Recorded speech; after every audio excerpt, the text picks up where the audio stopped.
துளசி இந்த மூலிகை தெரியாதவங்க கண்டிப்பாக இருக்க முடியாது. வெண்துளசி இருக்குது, கருந்துளசி இருக்குது. ஆஞ்சநேயர் கோயிலில் கொடுப்பாங்க, பெருமாள் கோயிலில் கொடுப்பாங்க. இதை சாப்பிடாதவங்க இருக்க முடியாது. இதனுடைய மகத்துவம் உங்களுக்கு தெரியுமா? நம்ம எளிதான ஒரு சாதாரண மூலிகைன்னு நினைக்கிறீங்க.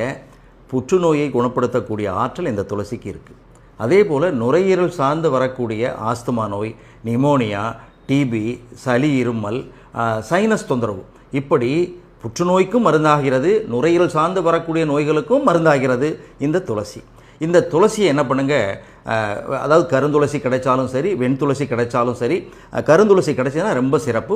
அதை ஒரு கைப்பிடி அளவு எடுத்து தண்ணியில் நல்லா கழுவிட்டு வாயில் போட்டு நல்லா கூழாகிற வரை அதை மென்று விழுங்கிடுங்க. காலையில் வெறும் வயிற்றில் தொடர்ந்து செய்யலாம்.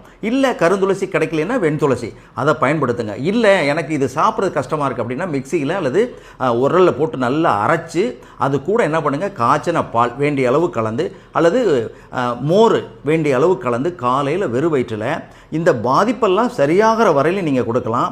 ஆங்கில மருந்தோடு சேர்த்து கொடுக்கலாம். ரொம்ப முக்கியமானது. ஏன்னா ஆங்கில மருந்து கொடுக்கும்பொழுது இதை நம்ம கொடுக்கலாமா அப்படிங்கிற சந்தேகம் வரும். எந்த ஆங்கில மருந்து எடுத்துக்கிட்டாலும் இந்த துளசியை நீங்கள் கொடுத்து பாருங்கள்.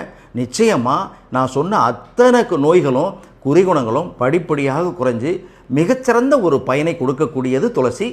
பாருங்கள்.